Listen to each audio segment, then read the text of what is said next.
नमस्कार। देश की सियासत में सबसे बड़ा मुद्दा कभी होता था 370 श्री राम जन्मभूमि और कॉमन सिविल कोड।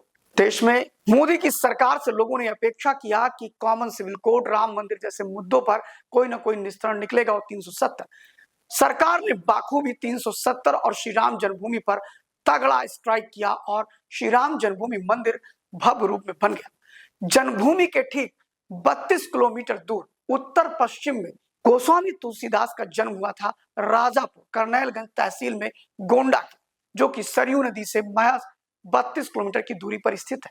वहां पर उसकी जन्मस्थली को लेकर के शुरू में ही कुछ इतिहासकारों ने इस प्रकार के विवाद पनपा दिए कि अब वो मामला तूल पकड़ता चला जा रहा है। लोगों के मन में ये कौतूहल का विषय है कि राम को तो अपनी जन्मस्थली मिल गई जहां पर कई पक्षकार थे, यहां पर तो कोई पक्षकार भी नहीं है, फिर भी क्या गोस्वामी श्री तुलसीदास जी को उनकी जन्मस्थली मिल पाएगी? क्या उसका विवाद समाप्त हो पाएगा? चलिए हम इस वीडियो में बताते हैं कि आखिर तुलसी जन्मपीठ को लेकर के विवाद क्या है, तुलसी जन्मपीठ के विवाद को लेकर के मामला कहां तक पहुंचा है, इस पर क्या राम जन्मभूमि जैसी स्थिति है या फिर कुछ और है, अब तक इसमें क्या क्या हुआ है और क्या होना चाहिए। तो हम बात कर दें आपको कि तुलसी जन्मपीठ के यानी तुलसीदास जी का जो जन्म हुआ था उसको लेकर के इस तुलसी जन्मपीठ को लेकर स्वामी भगवदाचार्य जी महाराज इस पर एक बड़ा आंदोलन कर रहे हैं। लगभग 95 से 95 से उन्होंने कहा कि तुलसी पीठ को भव्य बनाया जाए। राम जन्मभूमि मंदिर का जब विवाद चल रहा था उसी बीच वो कहते थे कि राम जन्मभूमि तो चल ही रहा है लेकिन तुलसी पीठ को भी लेकर के मामला स्पष्ट होना चाहिए। अब बात यह आती है कि तुलसी पीठ पर किसी भी मुसलमान ने कोई दावेदारी नहीं कर रखी है, किसी भी अन्य लोगों ने भी उसको अड़ंगा नहीं ला रखा है, तो फिर मामला है क्या? क्यों तुलसी पीठ का मामला इतना जोर शोर से उठ रहा है? क्यों इसको लेकर के इतने मामला न्यायालय में चला गया है? तो हम बताते हैं कि तुलसी पीठ को लेकर के जो इस आंदोलन को चलाने वाले हैं उनका नाम है स्वामी भगवदाचार्य जी महाराज, जिन्होंने विष्णु पुराण पर शोध किया और उससे उन्हें पीएचडी मिली।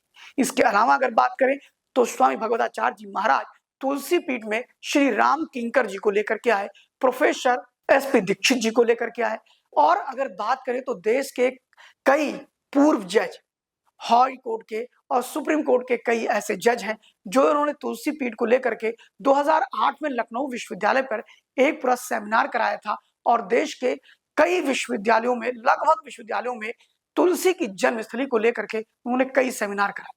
तो आप सोच रहे होंगे कि सेमिनार कराने की जरूरत क्यों पड़ गई, ये आंदोलन करने की जरूरत क्यों पड़ गई? पीठ थी बनाते, काम खत्म था। नहीं, जरूरत इसलिए पड़ी क्योंकि उत्तर प्रदेश में जब इतिहास का लेखन शुरू हुआ, यूपी बोर्ड और एनसीईआरटी की किताबों में सीधे सीधे तुलसी जन्मपीठ को लेकर के एक शब्दावली का प्रयोग किया जाता है कि गोस्वामी तुलसीदास का जन्म राजापुर में हुआ।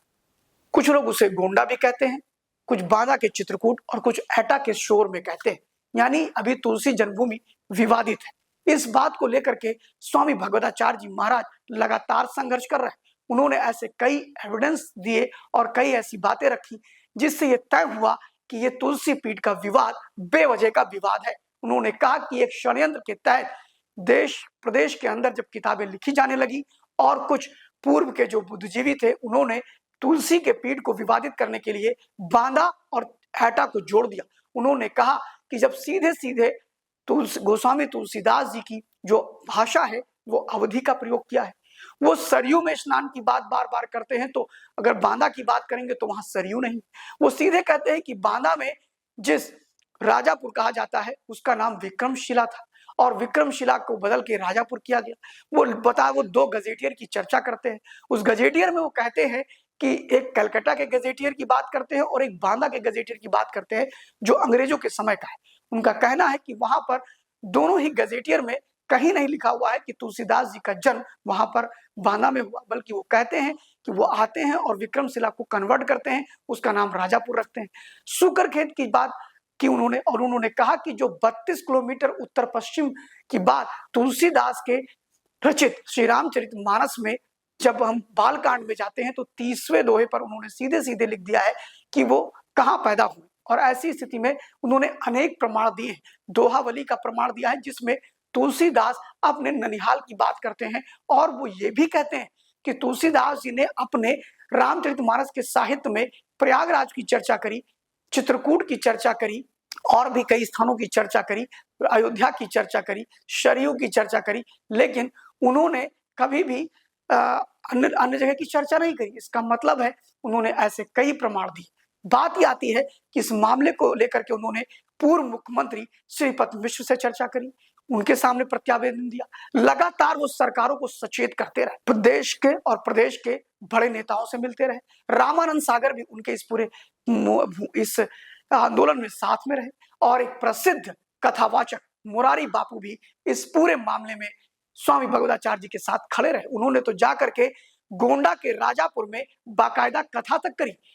तुलसी यानी उनको आधुनिक तुलसी श्री राम किंकर जी ने भी उसको पूरी तरह से डिटो कर दिया कि हाँ, ये तुलसी की जन्मस्थली राजापुर गोंडा ही है, ना कि बांदा और चित्रकूट है। फिर ये मामला तूल पकड़ता रहा, लेकिन इसका कोई निष्कर्ष नहीं निकला। अंत में आपको बता दें कि 9/9/2024 को स्वामी भगवताचार्य जी महाराज गोंडा के लोअर कोर्ट में पहुंच गए हैं। उन्होंने इसमें 2 लोगों को पक्षकार बनाया है, राज्य सरकार के यूपी बोर्ड को, केंद्र सरकार के एनसीईआरटी को, और इन दोनों को उन्होंने जो पत्र भेजे हैं, उन्होंने पत्र बाकायदा सबूतों के साथ भेजे हैं। दोनों को जब कोर्ट ने सम्मन जारी किया तो उसमें उनके बयान सुनकर के आप भी हास्यास्पद बयान दिया है यूपी बोर्ड के अधिकारियों ने और कर्मचारियों ने। उन्होंने कहा कि ये सिर्फ हमें उलझाने की बात है। बात तो सत्य है, इस देश के युवा और खासतौर उत्तर प्रदेश के युवा जब हिंदी साहित्य में भक्ति काल में गोस्वामी तुलसीदास को पढ़ते हैं तो उनकी जीवनी में ये बात स्पष्ट होनी चाहिए कि आखिर उनका जन्म हुआ कहाँ। क्या बांदा में हुआ, एटा में हुआ, या गोंडा के राजापुर में हुआ? इन तीनों राजापुर को लेकर के जो विवाद है उसका तो पटाक्षेप होना ही चाहिए, और अब कोर्ट में जाकर के उन्होंने इसकी शुरुआत कर दी है। आपको बता दें कि कोर्ट में अभी भी कोई ऑथेंटिक जानकारी और ऑथेंटिक चीजें उपलब्ध नहीं हुई है। फिलहाल इसकी कार्रवाई चल रही है। देखना यह है कि स्वामी भगवताचार्य जी के साथ वो अपनी लड़ाई लड़ रहे हैं। हम में से कितने ऐसे लोग हैं जो उनके तर्कों से सहमत होकर के इस मामले को आगे बढ़ाएंगे।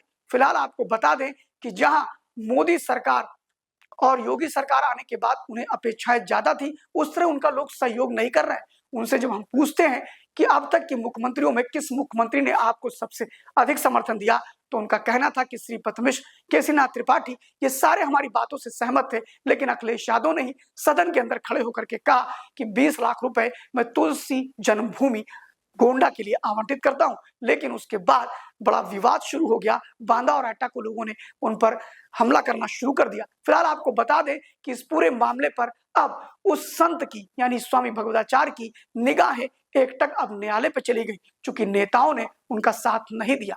और आपको बता दें कि अब वो यही कह रहे हैं कि तुलसी जन्मभूमि का भी उद्धार कर दो मोदी जी, तुलसी जन्मभूमि का भी उद्धार कर दो योगी जी, क्योंकि किसी भी व्यक्ति का जन्म एक स्थान पर होता है, 3 स्थान पर नहीं होता है।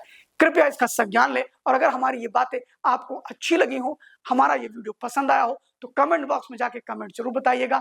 साथ ही इस तुलसी जन्मभूमि राजापुर गोंडा के लिए अगर आप कुछ कर सकते हो तो इस वीडियो को ज्यादा से ज्यादा शेयर करिए, लोगों को पता चले और ये विवाद का पटाक्षेप हो।